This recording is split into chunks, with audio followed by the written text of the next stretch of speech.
Oi, gente, meu nome é Dr. Paulo Gustavo, sou médico integrativo. A gente vai continuar aqui falando sobre jejum intermitente. Vou falar alguns benefícios, alguns mitos do jejum intermitente e algumas horas que começa a promover a perda de peso significativa, tá? E sobre cetose também, que acontece muito durante o jejum. Então vamos lá. Os benefícios do jejum emagrecimento, né? O jejum promove o emagrecimento. Ele faz com que a gente diminua a circunferência abdominal. O jejum diminui triglicerídeos. O jejum diminui o LDL. Jejum acima de 18 horas promove a produção de glucagon, que vai fazer com que você quebre mais os triglicéridos. O jejum também diminui a resistência insulínica, que é o grande vilão hoje da obesidade. As pessoas obesas, sobrepeso, obesidade grau 1, grau 2 e grau 3 têm um aumento da insulina. Eles têm uma resistência insulínica acentuada. E o jejum promove o quê? Uma diminuição dessa insulina no corpo. Um outro benefício muito marcante é o platô. O platô de emagrecimento. Tem pessoas que começam a emagrecer e param no platô. Elas não passam daquilo ali. O jejum faz com que você quebre esse platô e continue o emagrecimento. Quanto mais horas você vai aumentando do jejum, mais rapidamente você promove esse tipo de emagrecimento, porque você diminui mais a resistência insulínica. Quanto mais sua insulina baixa, mais perda de peso você promove. E não esqueça que quanto mais a insulina tiver baixa, né, os níveis que a gente usa na integrativa é abaixo de 5, mais você fica distante de desenvolver no futuro diabetes do tipo 2, né, que é a diabetes provocada pelo excesso de carboidrato, de açúcares refinados, ultraprocessados e etc. Um grande benefício também do jejum, ele promove o quê? Ele retarda o envelhecimento, ele promove longevidade da gente, né? Então ele retarda nossas células, que nossas células envelheçam mais tardiamente.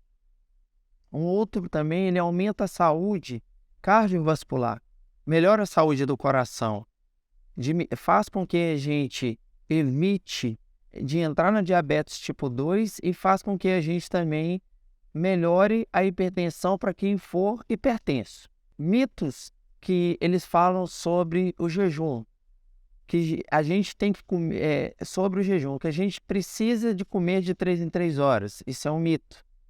Para que você vai comer de 3 em 3 horas se você não tem energia para gastar? Por exemplo, um advogado que fica sentado, um médico que fica sentado numa mesa atendendo, para que ele vai comer de 3 em 3 horas? Se ele já tem energia estocada e se ele não está gastando energia. Então não há necessidade disso. Isso é um mito. Comer de 3 em 3 horas. Um outro mito é que você tem que acordar de manhã e tomar café da manhã, que você não pode pular um café da manhã, que a gente tem que tomar um café da manhã dos reis. Isso é um grande mito.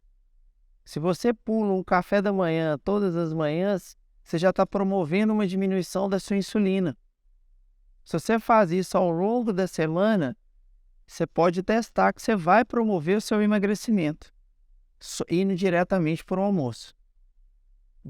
Da janta diretamente para o almoço, que a gente fala do jejum de 18 horas, né? É uma janela ótima. Você para de comer às 7 horas da noite e volta a comer 1 hora da tarde. É uma janela excelente. 18 horas em jejum com 6 horas de alimentação. A fase que mais faz, o período que mais faz a gente perder peso é o jejum que a gente promove acima de 18 horas. Então, o jejum de 18, 24, 36, 48 e 72, o que ele provoca? O que a gente chama de autofagia celular, que é o que? É uma morte das células velhas e um remodelamento de novas células no nosso corpo. Uma outra coisa que o jejum também promove, a partir de 18 horas, é a produção excessiva de glucagon. A gente produz o glucagon em grande quantidade. Quando a gente produz muito glucagon, a gente abaixa a resistência insulínica. A gente promove um emagrecimento rápido. se a gente fizer jejum regularmente, o emagrecimento vai ser notório no final disso, no final de 30 dias.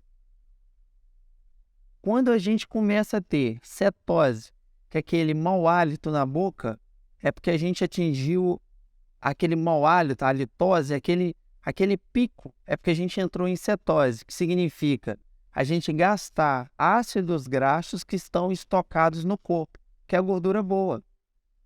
Essa gordura boa que vai funcionar durante o jejum como fonte de energia do corpo, e não a glicose que é promovida do pão, do bolo, do biscoito, do macarrão, do arroz, mas sim vai ser o ácido graxo da gordura boa, que vai promover a nossa fonte, que vai ser a nossa fonte de energia. Um outro caso muito notório que eles falam é sobre atividade física. O que eu falo sobre atividade física? Quem é iniciante em jejum não se deve em jejum fazer atividade física. Deve primeiro acostumar com o jejum para depois usar o jejum e atividade física junto, regular, para que em jejum essa atividade física seja mais potencializada para a perda de peso, que promove mais perda de peso quando você faz atividade física em jejum. Então, para iniciante, eu não indico. Agora, as pessoas que já estão acostumadas a fazer jejum, que isso é o meu caso, eu faço jejum de 48 horas e treino em jejum de 48 horas, eu já sou acostumado a fazer isso, eu indico treinar em jejum. Um outro fator muito relevante são pessoas que querem fazer hipertrofia, que querem ter hipertrofia muscular. Essas pessoas não têm indicação de fazer jejum, porque essas pessoas têm que promover no corpo um superávit calórico. Então, elas têm que comer mais para poder promover hipertrofia. Então, não é indicado o jejum intermitente nesses casos. Pessoas idosas também não têm indicação de fazer se não for acompanhada diretamente por um médico. Uma pessoa de 70 anos, 80 anos, tem que ter um acompanhamento médico. Pessoas diabéticas tipo 2, insulino dependente, que fazem uso de insulina, tem que ser acompanhado por um médico. Não pode fazer, eu não indico. Gestantes, também eu não indico para fazer jejum. Lactantes, pessoas que estão em amamentação até 6 meses, eu também não indico o jejum, porque pode causar o quê? Secar o leite, né? Então eu não indico. E um outro caso é em crianças. Crianças também eu não indico o jejum, tá? Então essas são as contraindicações minhas sobre jejum. Se você gostou do vídeo, deixa seu comentário, deixa seu like e me acompanhe pelas redes sociais em Dr. Paulo Gustavo.